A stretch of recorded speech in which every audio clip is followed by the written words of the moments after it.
আল্লাহ রাব্বুল আলামিন বুঝায়া দিয়েছেন নবী আসার আগে বাবা নিয়ে যান। নবীজি পৃথিবীতে আসার আগে আব্দুল্লাহ বিদায় হয়ে যায়, গর্ভে রেখে বাবা বিদায়। মার কোলে আসলেন 5টি বছর হালিমাতুস সাদিয়া রাদিয়াল্লাহু আনহার কাছে তিনি লালিত পালিত হলেন। যখন 5 বছর পরে মা আমেনার কোলে ফিরে আসলেন, 1টা বছর গেল না, মা বিদায় হয়ে যায়। আবার দাদার কাছে আশ্রয় নিলেন, দাদাও বিদায় হয়ে গেলেন। 2টা বছর পড়া হলো না, দাদাও বিদায় হয়ে গেলেন। যার পরে আল্লাহর নবী বিশ্ব নবী রাহমাতুল আলামিন নিজে কাঁদেন। এখনো কাবাগরের পূর্ব উত্তর কোণারে একটি লাইব্রেরি আছে, ওর উপরে লেখা আছে মাওলাদুন নবী সাল্লাল্লাহু আলাইহি ওয়াসাল্লাম, যার অর্থ হলো নবীজির জন্মস্থান। এটা এখন লাইব্রেরি বানিয়ে রেখেছে।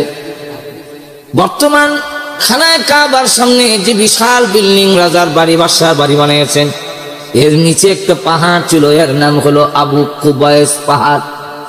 পাহাড় কাইটা ইরারে বানাইছেন এখন বড় বিশাল বিল্ডিং। নবীজি ওই লাইব্রেরি যে ঘরটা, এটাই হলো নবীজির জন্মের ঘর। এখান থেকে আল্লাহর নবী আবু কুবাইস পাহাড়ের ভিতর দিয়ে হাঁটেন আর কান্দেন। তখন নবীজির বয়স 8 অতিক্রম করেছে। নবীজি নিজে কাঁদলেন আর বলেন, আল্লাহ এমন অসহায় আমাকে বানাইয়া, আমার আব্বা দেখলাম না কেমন ছিল, মা 1টি বছর ডাকতে পারি নাই, মা নিয়ে গেলেন। আল্লাহ দাদার কাছে আশ্রয় নিয়েছিলাম, দাদাও বিদায় হয়ে গেলেন। আমার একজন ভাই নাই, বোন নাই, গোষ্ঠী আমার পক্ষে নয়, দেশবাসী আমার পক্ষে নয়। যদি আব্বা থাকতেন কমের পক্ষে তো বাবা তার ছেলের পক্ষে থাকে, মা যদি থাকে মা ছেলের পক্ষে থাকে, যদি মা বাবা কেউ না থাকে দাদা এই নাতির পক্ষে থাকে। দাদাও নাই, মাও নাই, আব্বাও নাই, ভাই বোন কেউ নাই, অথচ তামাম পৃথিবীর দায়িত্ব আমি মুহাম্মাদের মাথায় ছেড়ে দিয়েছ। কারণ নাকি আল্লাহ রাব্বুল আলামিন বুঝাইতে চান, নবীজি দুনিয়ার মানুষের অভিভাবক হলো প্রথম বাবা, এরপরে বাবা না থাকলে মা দায়িত্ব গ্রহণ করে, মা না থাকলে দাদা দায়িত্ব গ্রহণ করে। নবী গো, আপনি কিন্তু এরকম নয়। আপনার অভিভাবক আপনার আব্বা নয়, আপনার মা নয়, আপনার দাদা নয়, আপনার অভিভাবক হলেন স্বয়ং আল্লাহ রাব্বুল আলামিন। আল্লাহ রাব্বুল আলামিন আপনার অভিভাবক। যদি বাবা থেকে যায়, মা থেকে যায়, দাদা থেকে যায়, তাহলে আল্লাহ যে অভিভাবক এই জিনিসটা বোঝা যায় না। আল্লাহ রাব্বুল আলামিন তাই বলেন, ওগো নবীজি সব রে সরাইয়া দিয়ে বুঝাইয়া দিলাম, আপনার গার্জিয়ান অভিভাবক হইলাম আমি আল্লাহ। আর তো জোরে কন্যা নবীজি এই জন্য পাহাড়ের কাছে দিয়ে যায় আর নিজেও কান্দেন। আবু জেহেল ইতিহাসের কিতাবে লেখে, আবু জেহেল ওই সময় পাহাড়ের কাছে দিয়ে যায়, আল্লাহর নবীকে দেখে সে ভাবতে লাগছে মনে হয় রাস্তা হারিয়ে ফেলেছে, এই জন্য কাঁদতেছে। ডাক দিয়ে বলে, ও আব্দুল মুত্তালিবের নাতি মুহাম্মদ, কান্নো না, আসো আমি তোমাকে নিয়ে বাড়িতে পৌঁছাইয়া দেই। আল্লাহর নবী বলেন, চাচা আমারে কাঁদতে দেন, বাধা দিয়েন না, কারণ আমার ব্যথা আমার দুঃখ আপনি বুঝবেন না, আমি কেন কাঁদবি। আবু জাহেল বলে, না এই অবস্থায় তোমাকে রেখে চলে যেতে পারি না। টান দিয়ে জোর করে নবীজিকে উটের উপর উঠেছেন, কিন্তু সিস্টেম হলো আমাদের দেশে মোটর সাইকেল দৌড়াইলে কারো টান দিয়ে পিছে দিয়ে উঠায়, সামনে দিয়ে না। ঘুমো ধরেছেন আপনারা? উটের মধ্যে উঠাইলো, কাউকে পিছন দিয়ে উঠায়, সামনে না। তাই নবীজিকে পিছনে উঠায় বসাইছেন, উটের লাগাম ধরে টান দেয়, উঠ সামনে যায় না, পা উঠাইয়া জোরে জোরে চিৎকার দেয়। কারণ মুহাম্মদ তো এমন নবী যিনি হলেন রাহমাতুল লিল আলামিন, সমস্ত মাখলুকে বিশ্ব নবী কে। আর তো জোরে কন্যা, সব মাখলুকে এই আলোচনা করতে গেলে সুবহানাল্লাহ, গাছ মাছ পানি সাগর সমুদ্র বৃক্ষ তরুলতা যা আছে সব বিশ্ব নবীকে। আর তো এরকম ছিল না। আজাইবুল খালায়েক নামক কিতাবে উল্লেখ করেছেন, নবীজি রাস্তা দিয়ে যায়, এক ইহুদি সাপুরিয়া জিজ্ঞাসা করে, মানান্তা আপনি কে? রসুল বলেন আমি কে? আমি কইয়া লাভ নাই, তোর সাপটারে জিজ্ঞাসা কর, বলে দিবে আমি কে। ইহুদি সাবরিয়া কয় আমার সাপ তো কথা বলে না, তাহলে কিভাবে বলবে?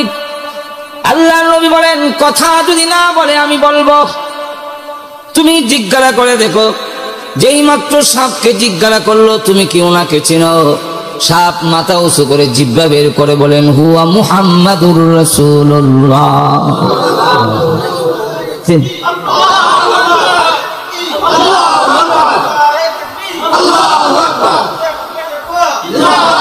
লক্ষ্য করে দেখেন আল্লাহ নবী বিশ্বনবী রাহমাতুল লিল আলামিনের কথা বলেন হুয়া মুহাম্মাদুর রাসূলুল্লাহ।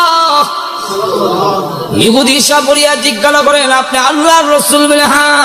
তাহলে আল্লাহকে আমারে পরিচয় দেন, আল্লাহ চিনে নেন। আল্লাহ নবী বলেন তুই আল্লাহ চিনস না, সাপটাকে জিজ্ঞাসা কর, সাপ বলে দিবে। আবার সাপকে জিজ্ঞাসা করার পরে সাপ ডাক দিয়ে বলে না দেন, ও নিমক খারাম তুই আল্লাহ চিনস না? ওই আসমান এই জমিন বিশ্ব ব্রহ্মাণ্ড তোমাকে আমাকে যিনি সৃষ্টি করেছেন তার নামই হলো আল্লাহ। তার নাম আল্লাহ, আল্লাহ রাব্বুল আলামিন। ইহুদি সাবরিয়া কয় আমার কালিমা কর। অনেক ঘটনা ওইদিকে গেলে আজকে সময় কোলানি সম্ভব না। উট ভেড়া ছাগল বকরি যা আছে এক কাফে বকরিরা খালি করে। একটা বাঘ আইসা একটা বকরির ঝাপটা মারে যখন ধরছে, সে লাঠি সুটা দিয়ে বাঘ বেরিয়ে দৌড়াইছে। তখন বাঘ চলে যায় আর কয় আল্লাহ একটা বকরি আমার মুখ দিছিল, তুমি কাইরা নিলে, কামটা তো ভালো হচ্ছে। তখন লোকটা আশ্চর্য হয়ে কয় যে তুমি ভাগ কথা বলো। সে আবার মাথা ঘুরে আশ্চর্য হইছো? এর থেকে বড় আশ্চর্য বিশ্ব নবী আইছে মানুষ। আর তো যখন সুবহানাল্লাহ, বিশ্ব নবী এসেছেন তোমাদের মাঝে আর তাকে মানো না। আমি ভাগ কথা বলা যেমন আশ্চর্য তোমার কাছে, বিশ্ব নবী এসেছেন তাকে মানো না, এর চাইতে বড় আশ্চর্য কিছু হতে পারে না। বিশ্ব নবী আসার পরে গোলাম আহমদ কাদিয়ানী চেরাগ বিবির হুয়া আমার নবী হবে কিনা সেটা আমরা বুঝতে আমাদের কষ্ট হয়, এর চাইতে আশ্চর্য কিছু হতে পারে না। আর তো কম বন্ধ হইলের মধ্যে কোন সন্দেহ? এখন লক্ষ্য করে দেখেন তো হুজুর সাল্লাল্লাহু আলাইহি ওয়াসাল্লাম কে যখন পাহাড়ের মধ্যে উঠাইলেন, উটের উপরে উঠাইলেন, উটের লাগাম টানে কিন্তু উট 1 ইঞ্চিও সামনের দিকে যায় না। উট যখন সামনের দিকে যায় না, উঠাইল এটার কি হইলো, উট যে সামনে যেতেছে না, এটার কারণটা কি? এত বার হয়ে গেল, এত ওজন হয়ে গেল, কারণটা কি? নিশ্চয়ই কোন কারণ। কারণ লাগাম টানে, উট সামনের দিকে পা উঠায়, জোরে জোরে চিৎকার দেয় কিন্তু সামনে যায় না, জোরে চাবুক মারে সামনে যায় না। আবু জাহেল বিষয়টা কিন্তু বুঝলাম না, হঠাৎ করে দেখে উটের জবান আল্লাহ খুলে দিয়েছে। উট ডাক দেখা মারলে কি হইব? মানুষ খানে পিছনে কারে বয়স তোর মতো আবু জাহেল সামনে বৈশা আর মুহাম্মদ সাল্লাল্লাহু আলাইহি ওয়াসাল্লামকে পিছনে বসায় তুই আমার কথা আমি যাইতাম, এই বেয়াদবি আমি সহ্য করতাম না। আবু জাহেল বাধ্য হইয়া এমন ঘটনা উঠে কথা বলে মাতে, তাই বাধ্য হইয়া রাসূলের সামনে আইনা যখন লাগাম টান দিছে, এখন দ্রুত গতিতে উঠ সামনের দিকে যাওয়ার পরে এখন বারবার লাগাম টানে, এখন টানে কন্ট্রোল করার জন্য, এই এক্সিডেন্ট একটু আসতে যা। ওটা আমার ডাক ধরে আবু জাহেল লাগাম টানতে পারো, আমি জীবনে কোনোদিন কল্পনা করি নাই বিশ্ব নবী মুহাম্মদ সাল্লাল্লাহু আলাইহি ওয়াসাল্লাম আমার পিঠে আরোহণ করবে, এটা আমি জীবনে কোনোদিন কল্পনা করি নাই। ভাগ্যে দিয়েছে, কপালে হয়েছে রে আবু জাহেল, ওই মুহাম্মদকে পাই আমি এত আনন্দিত হয়েছি, পড়ব না মরব এই খবর আমার আর না। আবু জাহেল আব্দুল মুত্তালিবের বাড়ির সামনে গিয়ে ডাক দেয়া হয়, এই আব্দুল মুত্তালিবের আওলাদরা এই ছেলের হেফাজত করে রেখে, অদূর ভবিষ্যতে আমাদের দেশের গর্ব অহংকার। কিন্তু যখন লা ইলাহা ইল্লাল্লাহ কইছে তখন আর মানে। তো হুজুর সাল্লাল্লাহু আলাইহি ওয়াসাল্লাম ফরার সুযোগই পান নাই, অভিভাবক নিয়ে গেছেন। হুজুর সাল্লাল্লাহু আলাইহি ওয়াসাল্লাম বলেন, আমি দুনিয়ার কারো কাছে একটা অক্ষর করি নাই। এমনকি জিবরাইল আলাইহিস সালাম যখন কোরআন শরীফ নাজিল করেন, কোরআন শরীফ যখন পড়েন রাসূলের সামনে, রাসূল ভাবতে লাগলেন জিবরাইল যেই ভঙ্গিতে পড়ে আমার তো সেই ভঙ্গিতে পড়তে হবে, জিবরাইল যেইভাবে পড়ে এইভাবে আমারও করা উচিত। 2 নম্বর হলো আমি যদি সাথে সাথে না জপি, আমি যদি না করি, একটা শব্দ যদি ছুটি যায় করে হয় মুকুল। এলাকা রাসূল সাল্লাল্লাহু আলাইহি ওয়াসাল্লাম জিবরাইলের সাথে তিনিও পড়েন আউযু বিল্লাহি মিনাশ শাইতানির রাজিম বিসমিল্লাহির রহমানির রহিম। আর আপনি যদি সারা জীবন কারো কেরাত শুনেন, কারি হইতে পারবেন? পারবেন? আচ্ছা যেরকম যদি আব্দুল বাসিদের খালি ক্যাসেট শুনেন, আমি কারি হয়ে যাবেন? এটা নিয়ে পড়তে হইব, এবার আল্লাহ কোন লাগবে, নষ্ট করতে হইব,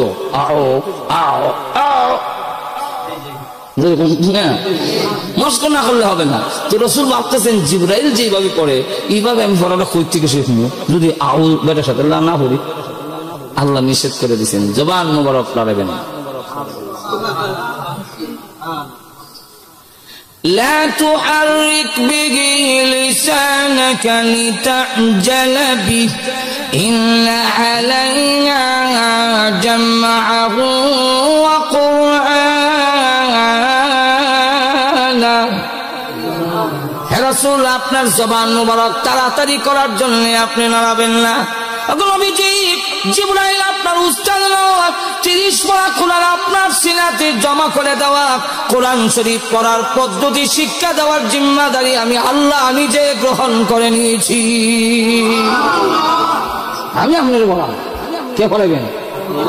একটু জোরে বলে আল্লাহ অন্য আয়াতে বলে سنقرئك فلا تنسى إلا ما شاء الله।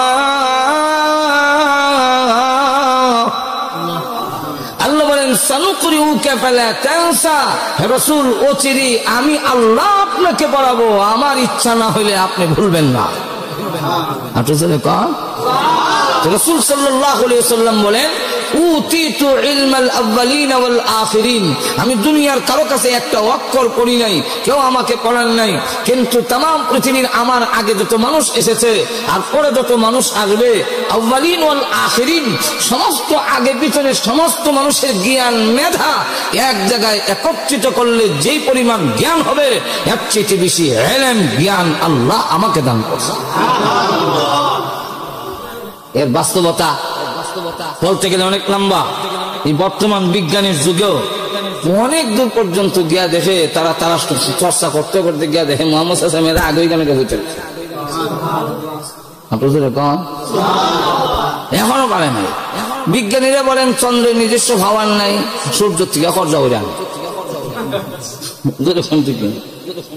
সূর্যের চন্দ্রের মধ্যে যে একটা দাগ আছে, এটা কিসের? ঘুমাই গেছে নাকি? চন্দ্রের মধ্যে একটা গাছের মধ্যে দেখা যায় না, এটা আমরা নিচের ক্লাসে পড়াও স্কুলে, এটার সাদের বুড়ি, এটার উপরে হেডলাইন, এখান থেকে এক গাছ আছে আর বুড়ি থাকে সুতা কাচ্চা সারে, আর আমরা শুরু সময় সুতাকে দৌড়ে ধরতাম। আপনারা কি মনে করেন সান্দ গাছ আছে? তুই গাছ করতে গেলে 2 নম্বর হলো রসুল, বিজ্ঞানীরা কয় এটা পৃথিবীর ছায়া। রসুলকে জিজ্ঞাসা করার পরে রসুল বলেন এটা আল্লাহর কুদরতের নিদর্শন। সাহাবায়ে কেরাম বলেন হুজুর আল্লাহর কুদরতের নিদর্শন, এই কথাটার ব্যাখ্যা কি? একটু ব্যাখ্যা আমরা বুঝাইয়া বলেন। রসুল সাল্লাল্লাহু আলাইহি ওয়াসাল্লাম বলেন সূর্যের মধ্যে যেমন আর কত কই মোবিলে আগুন, এরা কখনের আর সুযোগ নাই, আর যে গরম লাগে কেমন কইতাম ওই মিলে আপনারা আগুন ফিস থেকে ইশারা দিয়ে কইতাম আমি করার মতো কোনো সাহস আপনার হয় না, কিন্তু একটা আয়াত আপনাদের শোনাই দেয়, এরপরে আগুনে ফিরতে নি আপনারা খান। কোরআনের একটা আয়াত শোনাই দেয়, বলবো আয়াত। আল্লাহ কোরআনে বলেন ওয়াইদা কিলা লাকুম তাফাসসাহু ফিল মাজালিসি ফাফসাহু ইয়াফসাহিল্লাহ, তোমাদেরকে যদি কোনো মজলিসে, কোনো মাহফিলে, কোনো জনসভায় এই কথা বলা হয় যে একটু জায়গা প্রশস্ত করে দাও, আর আমার কথা মান্য যদি জায়গা বড় করে দিলেও আমি আল্লাহ তোমরা জায়গা বড় করে দিই। এখন আপনারা যারা যারা ইচ্ছা যে কবরে হাসরে আমার জায়গা বড় হোক, আপনারা আগ বইতারেন, আর যদি মনে হয় না দরকার নাই তাহলে আপনারা জায়গা বই, এটা আপনাদের ইচ্ছার উপরে ছেড়ে দিলাম। একটু মেহরবানি করে আগে যান গা, আমরা করোনার পেশা হুজুর আসতেছেন, কিছুক্ষণের ভিতরে আসবেন, কথা বুঝলেন। এখন লক্ষ্য করে দেখেন, যেই জিনিসটা বুঝাবার জন্য আপনাদেরকে চাচ্ছি, এখন লক্ষ্য করে দেখেন, আমাদের নবী বলেন যে আল্লাহর কুদরতের নিদর্শন। আল্লাহর কুদরতের নিদর্শন মানে এর ব্যাখ্যা হলো, সূর্যের মধ্যে যেইভাবে পাওয়ার আছে, চন্দ্রের মধ্যে ঠিক তেমনি ভাবে পাওয়ার ছিল, কিন্তু দুইটা লাইট যদি দিনে রাইতে সমান তালে জ্বলে, বান্দার ঘুমাইতে অসুবিধা হইবে। তাই আল্লাহ পাক জিবরাইল আলাইহিস সালামকে বললেন, তোমার নূরের পাখা দিয়া চন্দ্রের মধ্যে তুমি বাতাস দাও, আঘাত করো। আমরা যেইভাবে লেমের আগুন তাহা দিয়া নিবাই, বাতাস দিয়া, হাতের বাতাস যেরকম, ঠিক কিনা, আর হুর বাতাস দেয়। জিবরাইল আলাইহিস সালামকে বলেন, তোমার নূরের পাখা দিয়ে বাতাস দাও। জিবরাইল আলাইহিস সালাম 3 বার আঘাত করলেন, তার হাতকে আমরা রাতের লাগা 3 বার আঘাত করলে চন্দ্রের ভিতর থেকে তার যে গরমের হাওয়াটা আছে এটা বাড়ি বাতাসের ঠেলা বের হয়ে যাওয়ার পরে আল্লাহ বললেন, এই আলোটাকে, এই হাওয়াটাকে সূর্যের সাথে নিয়ে মিলাই, আর চন্দ্রের মধ্যে একটা গাছের মতো একটা রেখা রেখে দাও। পৃথিবীর মানুষেরা যখন চন্দ্রের দিকে তাকাবে, তারা এটা দেখা যেন আমি আল্লাহ যে আমার বান্দার ঘুমাবার জন্য চন্দ্রের ডিম লাইট বানাই দিছি, না এটা তাহলে জ্বললে ঘুমাইতে অসুবিধা হইলে, আমি যেটা ডিম লাইট বানাইছি, এই দৃশ্য দেখা যেন তারা আমি আল্লাহর শুকর গুজার হইতে পারে। তাহলে বিজ্ঞানীরা কয় চন্দ্রের পৃথিবীর ছায়া, আর রসুল বলেন কোথায়, তাদের জ্ঞান যেখানে শেষ। আর রসুল বলেন সূর্যের হওয়ার করতে গেল, এটার কোনো আর সমাধান হইল না। কিন্তু রসুল সাল্লাল্লাহু আলাইহি সাল্লামকে বলেন, আল্লাহ রসুল বলেন, ফা ইন্না শিদ্দাতাল হাররি মিন ফাইহি জাহান্নাম। আল্লাহ রসুল সাল্লাল্লাহু আলাইহি ওয়াসাল্লাম বলেন, সূর্যের মধ্যে যে পাওয়ারটা, এই পাওয়ারটা এসেছে জাহান্নাম থেকে। তাহলে এখন লক্ষ্য করে দেখেন, পৃথিবীর জ্ঞানী বিজ্ঞানীরা সূর্যের হওয়ার কর্তৃক আনছে, এতটুকু পর্যন্ত তাদের জ্ঞান যায় না।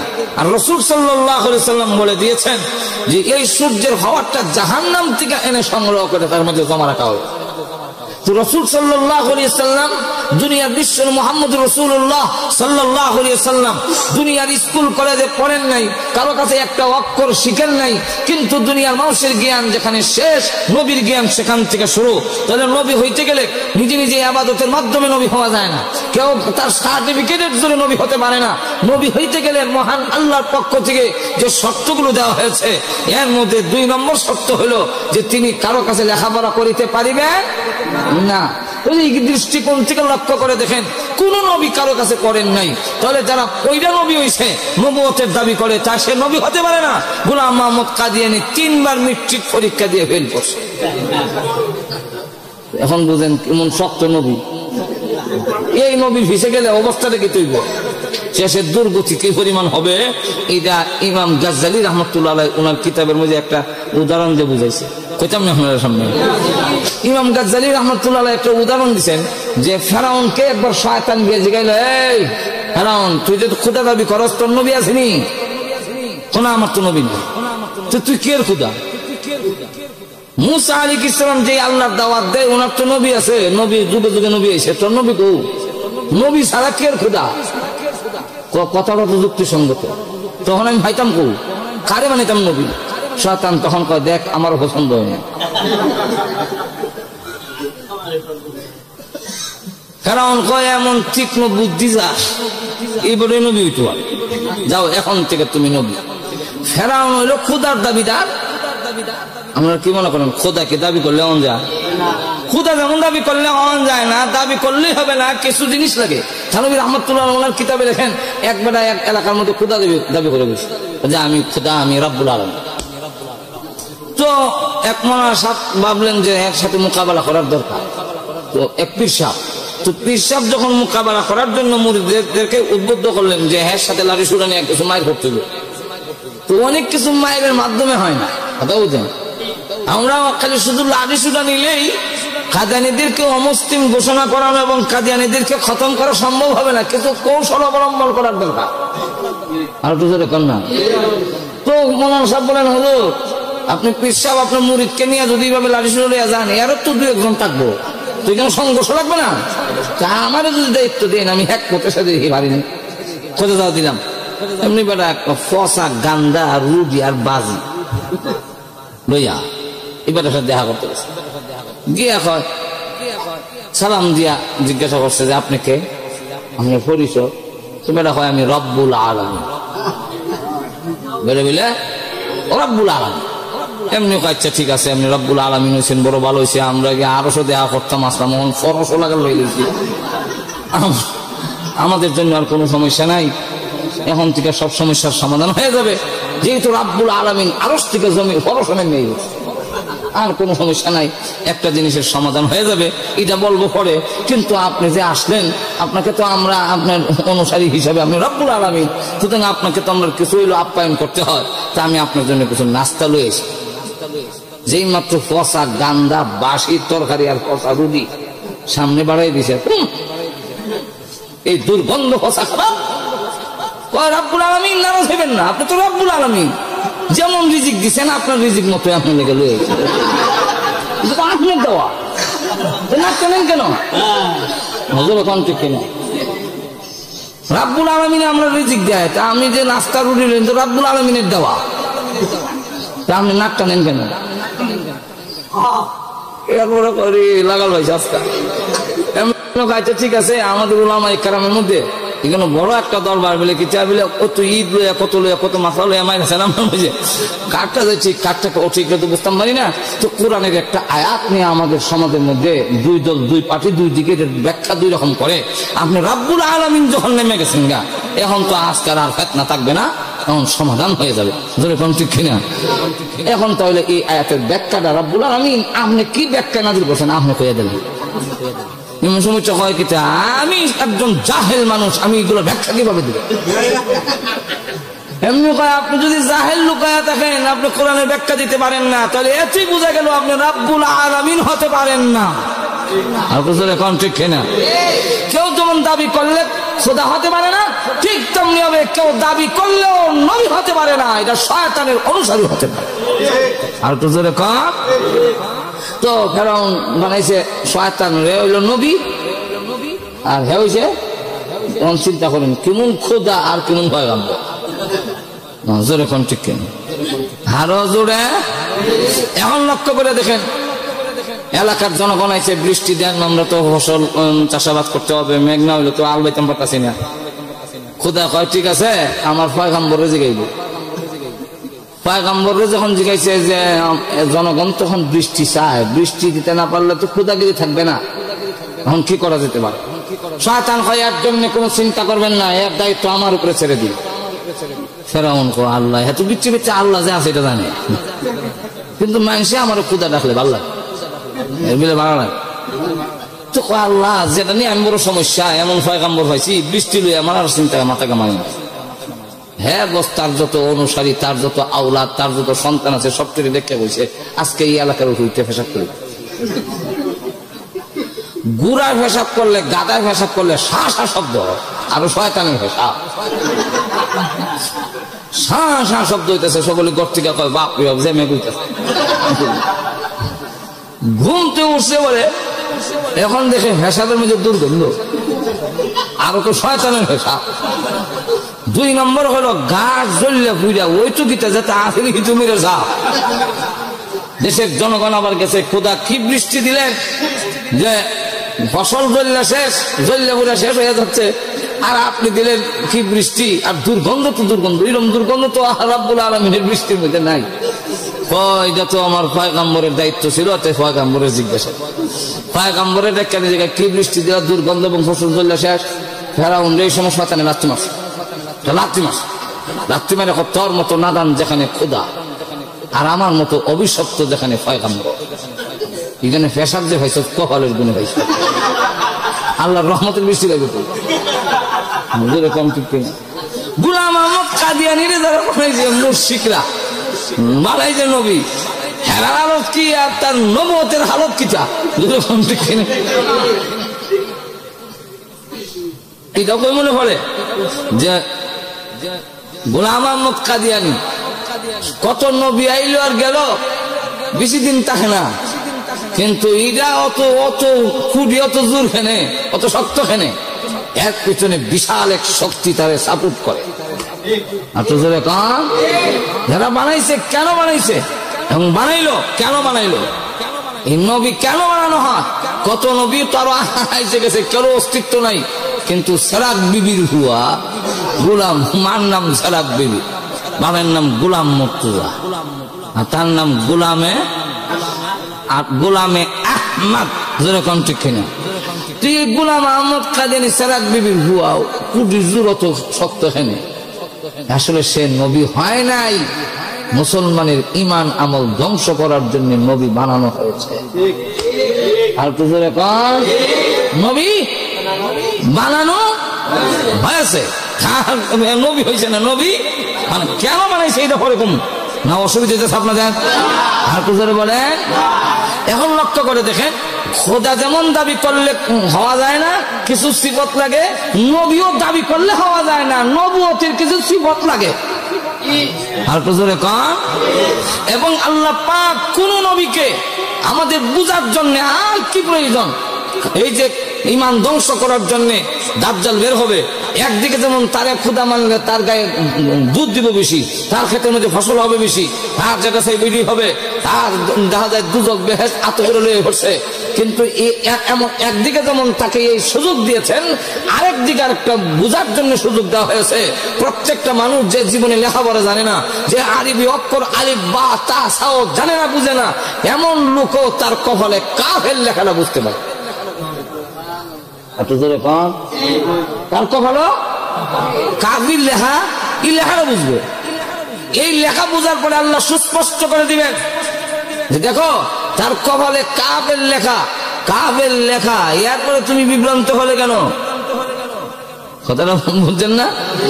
একদিকে তার মাধ্যমে যেমন ইমান ধ্বংস করার জন্য সে আসবে, আবার ইমানদাররা বুঝার জন্য, এই জন্য সত্যিকারের মুমিন ইমানদার যারা, তারা দেখার পরই বলবে তুই দাজ্জাল, তুই তোমাকে খোদা মানতে কেন পারি না?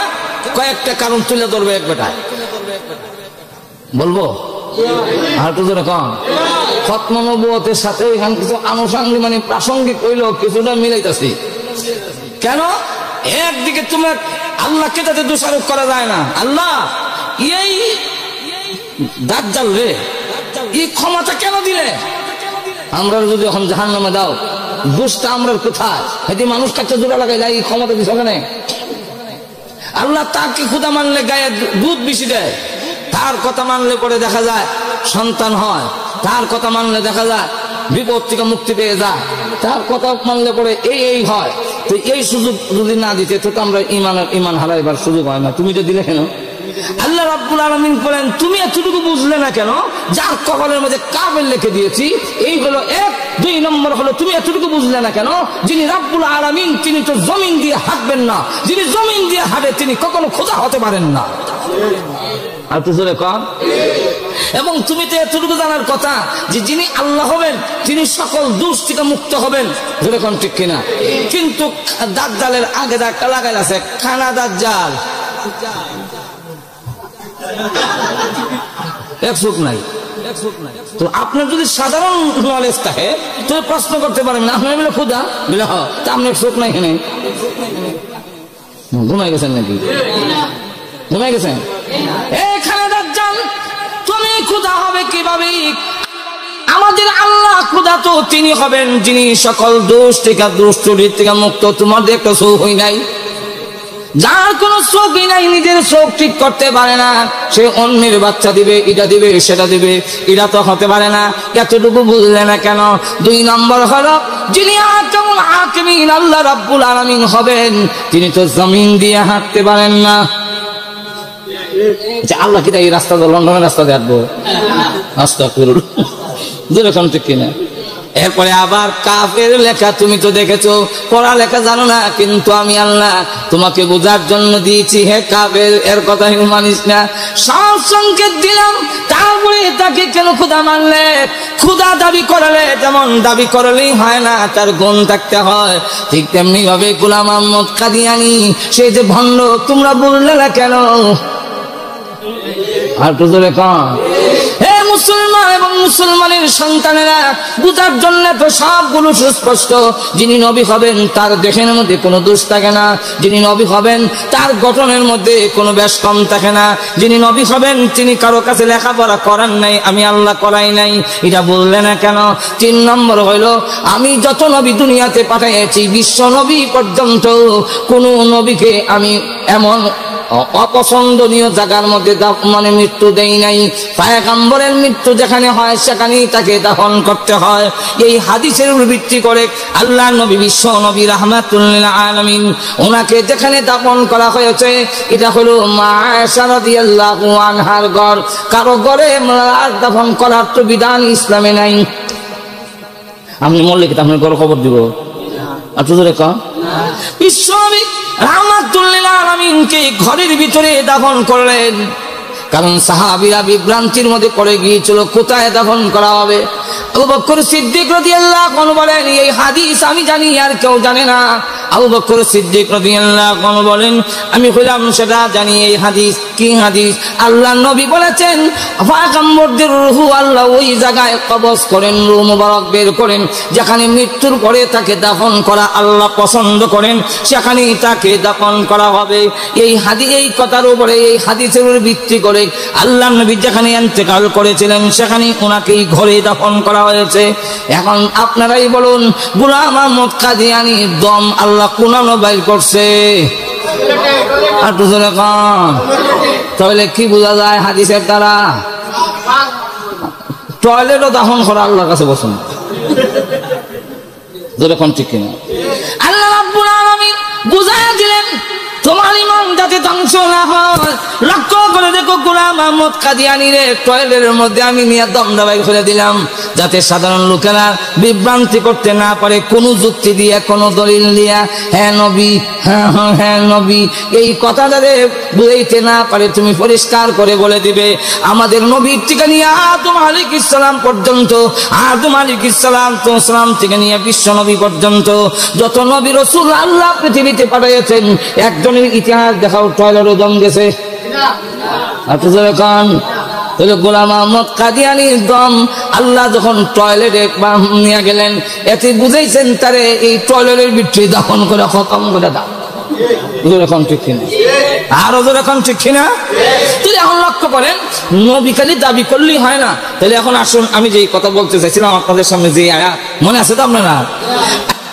আল্লাহ রাব্বুল আলামিন বলেন, জান্নাত থেকে তোমাদেরকে পৃথিবীতে পাঠিয়েছি, আবার জান্নাতে যদি আসতে হয় আল্লাহ বলেন, হে আদম আমার পক্ষ থেকে হুদা যাবে, রাহবর যাবে। রাহবরের ব্যাখ্যা দুইটা, একটা হলো কিতাব আর একটা হলো নবী রাসূল। আল্লাহ রাব্বুল আলামিন যত নবী রাসূল পাঠিয়েছেন সর্বশেষ নবী হলেন আমাদের নবী রাহবর। যেরকম ঠিক কিনা? আর যত কিতাব পাঠিয়েছেন সকল কিতাবের সর্বশেষ কিতাব হলো কোরআন শরীফ। এত জোরে কম। তাহলে আমরা রাহবর পাইলাম জান্নাতে যাওয়ার জন্য। মনে আছে তো প্রথম আলোচনা? তো মনে না থাকলে ব্যাস লিখে দিবি। আবার জান্নাতে যাইতে ইচ্ছা আছে তো আপনারা? যে কেউ যদি জান্নাত থেকে দূরে সরে যায় তার সমাধান কিছু করা নাই। জান্নাতে যদি যেতে হয়, আবার যদি জান্নাতে তোমার যেতে হয়, তাহলে জেনে রাখো জান্নাতে যাইতে গেলে দুই রাহবর আসবে, রাহবরে দেখাইয়া দিবে এই পথে চলো, তাহলে তুমি জান্নাতে যেতে পারবে। রাহবর পাইলাম দুইজন, নবী আর কিতাব।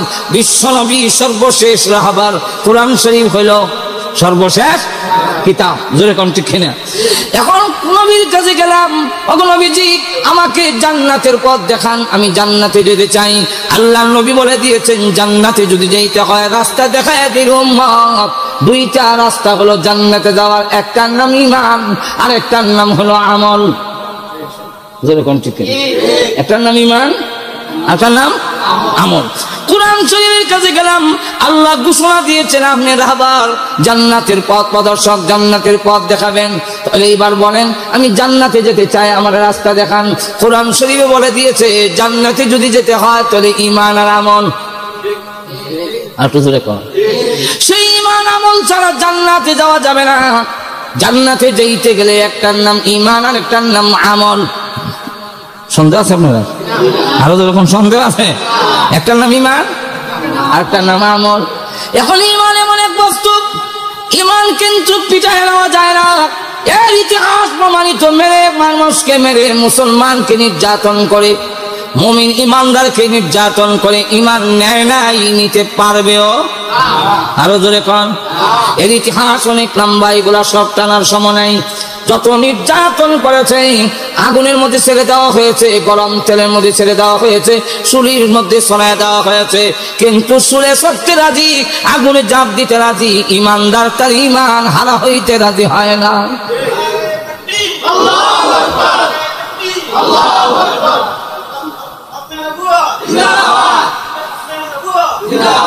ভাই আমার লক্ষ্য করে দেখুন, নির্যাতনের চালায় ঈমান নিতে পারে নাই, বরং যত ঈমান নেওয়ার জন্য চাপ দেওয়া হয়, ঈমানদারের স্পিরিট আরো বাড়ে না কমে? আরো জোরে কম। হযরত ওমর রাদিয়াল্লাহু আনহু তার বোনকে যখন থাপ্পড় দিয়েছিলেন, চট দিয়েছিলেন, চট থাপ্পড় খাইয়া আমরা দেশের চোর ডাকাতকে ধরে নিয়ে ফিরলে চোর ডাকাত আর করতাম না। অসুবিধা হইতেছে, আমরা শেষ করলাম কারণ কইলিতাম না আপনার সামনে। থাপ্পড় যখন দিছে, আমরা দেশের চোর ডাকাতকে ধরে নিয়ে ফিরলে এ চুরি করবো, কিন্তু ইয়ার বলে আর করতাম না, নজর এখন ঠিক কিনা। কিন্তু ওমর রাদিয়াল্লাহু আনহু তোমাকে থাপ্পড় দিলেন, কোয়ার তো কথা ভাই আমার ওনার জীবন কইতাম না লা ইলাহা ইল্লাল্লাহ, কিন্তু যখন থাপ্পড় দিয়েছে তার স্পিরিট আরো বেড়ে গেছে। ওমর, তুমি যেমন খাত্তাবের ছেলে, আমি খাত্তাবের মেয়ে, এতক্ষণ থাপ্পড় দিয়েছো, আসল কথা বলি না, এখন আসল কথা হয়ে ফেলে। আমরা সত্য ধর্ম গ্রহণ করেছি, শুধু থাপ্পড় কেন, আমাদের জীবন যদি চলেও যায় এক মুহূর্তের জন্য ঈমান হারা হব না। দেখেন ইতিহাস, থাপ্পড় যখন দিয়েছে তার স্পিরিট আরো বেড়ে গেল। ওমর থাপ্পড় দিয়া তাকে ঈমান থেকে সরাতে পারেনি, আগুনের মধ্যে দেওয়া হয়েছে, ঈমান ছাড়া হয়নি, চুলের কাস্টে ছড়ায় দেওয়া হয়েছে, সুই ঢুকানো হয়েছে, লোহার ফেরাক শরীরে ঢুকানো হয়েছে, কিন্তু ইমানদারের কাছ থেকে ঈমান চিনায় নেওয়ার ইতিহাস নাই। কম এমন বাংলাদেশে গিয়ে দেখেন, এমনি আপনারা যতই দুষেন আর যতই কিছু দেন, আমরা ব্রাহ্মণদের একটা ভাষা, এটা হলো অত লালি আজেন না। এখন লক্ষ্য করে দেখেন, আমার ফিনিশিং কথা যেটা বোঝাবার জন্য আপনারা এতক্ষণ পর্যন্ত আলোচনা শুনাইলাম। আমরা দেশে যতই আপনারা এখান থেকে বলেন যে যতই কইতেছেন, আমরা সবটার জবাব দিতে পারতেছি না। কিন্তু শুনে রাখেন, সুস্পষ্ট কথা হলো, যতই কিছু করো, কিন্তু মুসলমান এমনি নীরব, কিন্তু মুসলমান ঘুমন্ত বাঘের মতো। চিড়িয়াখানা গেছে একবার বাঘ দেখতে, গিয়া দেখে লোহার হিঞ্জিরের ভিতরে বাঘ বইয়া বইয়া দর্শনার্থীরা দেখে। একবার শুনছি বাঘ নাকি মানুষ দেখলে তর্জন গর্জন করে, এটা দিয়ে সাগর শুনতে দি মাতে না। আতো আসিল একটা ছাতি, ইজা দিয়ে গুতা, বাঘ গুমাই দিছে, ভাল লাগে না, না আবার গুতা দেশ, যেই মাত্র গুতা দিছে এমনি হাক করে জন্য উঠছে, এখন জুতা সাথে ফেলে উঠতে দিছে, এখন ঠিক কিনা। ঠিক তেমনি ভাবে বাংলাদেশে এখনো লক্ষ কোটি তৌহিদি জনতা মুসলমান আছে, ইমানের উপর যদি আঘাত আছে এমনি ঘুমান্ত দেখা যায়, কিন্তু কোরআনের উপর যদি আঘাত আছে, নবীর উপর যদি আঘাত আছে, লক্ষ কোটি তৌহিদি জনতা শহীদ হইতে প্রস্তুত আছে। ইসলাম নিয়ে সিনেমিনি খেলতে দেওয়া হবে না।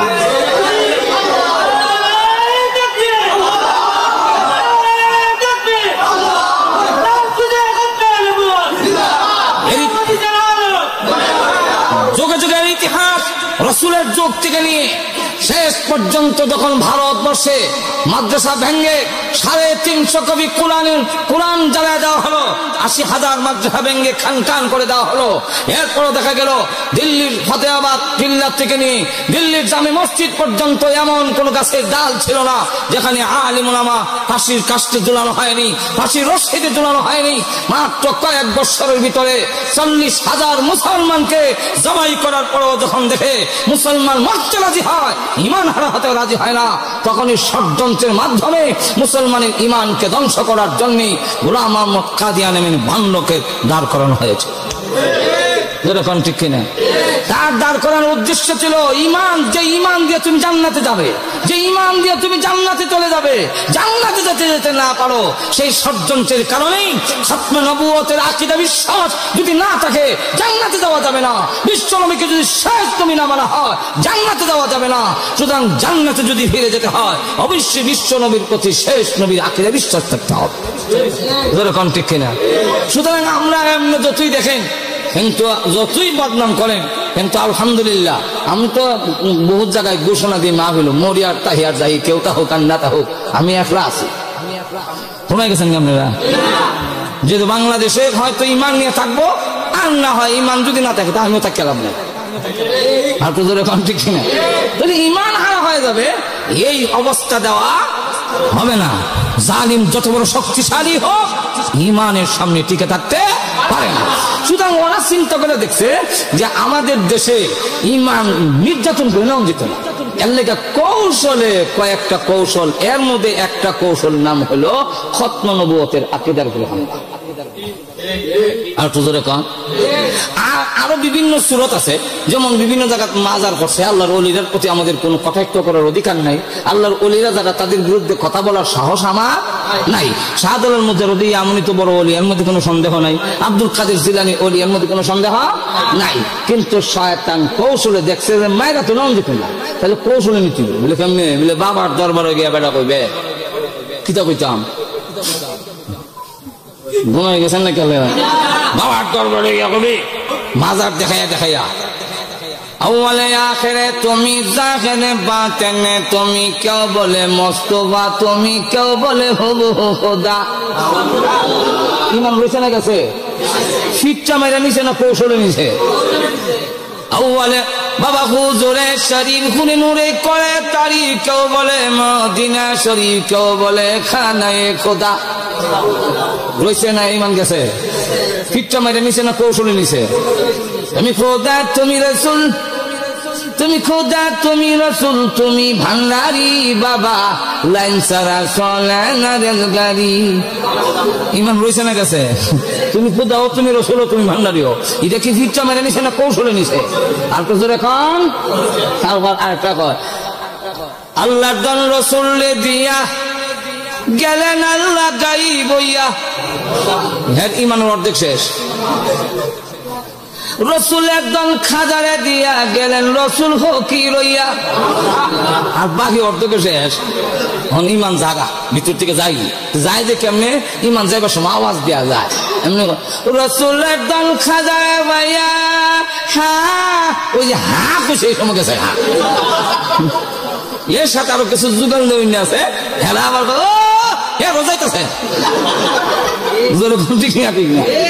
এইভাবে ইমান ধ্বংস করার জন্য গভীর ষড়যন্ত্র। যেহেতু ইমানের মাধ্যমে জান্নাতে যাওয়া যাবে, ইমানের বিনিময় এই পৃথিবীর 10টা পৃথিবীর সমান জান্নাত করার পক্ষে তুমি পুরস্কার পাবে, সেই ইমান ধ্বংস করার ষড়যন্ত্রে আজকে বিভিন্ন ভাবে এই ইমান নিয়ে ছিনিমিনি খেলা হচ্ছে। কেন খেলা হইতেছে? কেন? আমরা এক উদাহরণ দিয়ে বুঝাই। আপনার কাছে এমন ডায়মন্ড যদি থাকে, এমন পাথর যদি থাকে, যে পাথর দিয়ে সিলেট ডিস্ট্রিক্টটা, মানে বৃহত্তর সিলেট বিভাগটা আপনি কিনতে পারবেন, এমন একটা পাথর যদি আপনার কাছে থাকে, এই পাথর লইয়া গড় তখন খুব মনে নিরাপদ বই আপনি রোজব করিয়া পাথর লইয়া যাওয়ার সম্ভাবনা আছে। তবে এই পাথর যদি থাকে, কত জামাই আইব আর যাইব। আপনার বাচ্চা, আপনার আওলাদ, আপনার পাথর লইয়া যাওয়ার সম্ভাবনা। বাইর থেকে যে হামলা হবে, এই হামলাটা প্রচন্ড হামলা হবে। দাঁড় কাছে লইয়াই তো নয়, হামলা হবে বড় সাংঘাতিক হামলা, জোরে কোন ঠিক কিনা? তাহলে যেই বস্তু দিয়ে সিলেট বিভাগটা কিনতে পারবেন, এটার জন্য যদি এত বড় বিপদ, যেই বস্তু দিয়ে জান্নাত এই পৃথিবীর 10টা পৃথিবীর সমান কমের পক্ষে জান্নাত পাবেন, সেই বস্তু চিনায় নেওয়ার জন্য কোনো ষড়যন্ত্র হবে না, আর তো জোরে কোন হবে না? তাহলে সেই ষড়যন্ত্রের মোকাবেলা আমরা জান মাল সব কিছু দিয়া হলো, আমার ঈমান রক্ষার জন্য প্রয়োজন, আমার জীবন উৎসর্গ করার জন্য আমি প্রস্তুত আছি। আপনারা প্রস্তুত আছেন কিনা? আমরা আলহামদুলিল্লাহ। তাহলে এর আগে আমি আপনাদের কাছে একটা প্রস্তাব রাখতে চাই, সেটা হলো আমরা বোনার পেশা হুজুর এসে গেছেন, খেলা বুঝেন বহু কষ্টের বিনিময় হুজুর তো আইতে না দেন, আমি যে কত হুজুর বুঝাইলাম, হুজুরকে কে কিতা করতাম, আপনারা আছেন, আপনারা আছেন কন, আমি আবার যেমন লাগবো, আমি অনেক কান বুঝাইয়া যে না হুজুর আপনারা যেমন দরকার, মানুষ এখানে সাইড আছে, এখানে গেলে পরে আপনি এখান থেকে লন্ডনের অবস্থা যা বুঝতেছেন, আসলে লন্ডন এরকম নয়। হুজুর ওই কথা এখন ঠিক আপনি যা করছেন তা। আলহামদুলিল্লাহ, এই দেশে আসার পরে যুবকরা যেভাবে মসজিদে আসে, আপনার যেভাবে জজবা আপনাদের ভিতরে আছে, আমরাও অনেক সময় লজ্জা হয়ে যায় আপনারা। হুজুর এখন এখন হুজুরা অত্যন্ত খুশি যে মাশাআল্লাহ আলহামদুলিল্লাহ এইখানের মানুষের ভিতরে এত দিনের জজবা আছে, এটা তো এইখান থেকে তো বোঝা যেত না। তো হুজুর আসছেন, আমি আজকের এই মাদানী একাডেমি এই হুজুরে আনার মতো, আমরা আনার মতো ব্যবস্থা তো মাদানী একাডেমি, আর আমরাও এখানে থাকার মতো, আজকে ওয়াজ করার মতো, এই দেশের মধ্যে ওয়াজ করার মতো ব্যবস্থা তো মাদানী একাডেমির শুকরিয়া আদায় করতে হয়। যেরকম ঠিক না? ঠিক না? আরো যেরকম ঠিক কিনা? এই সেন্টার যদি থাকে, এই মসজিদ যদি থাকে, এইখানে যদি নামাজ থাকে, কোরআন শিক্ষা থাকে, তালিম থাকে, তাহলে অবশ্যই আমাদের ঈমান সহজে কেড়ে নিতে পারবো। যেরকম ঠিক কিনা? তাহলে এইটাকে ধরে রাখার দরকার আছে কিনা? নাই? আরো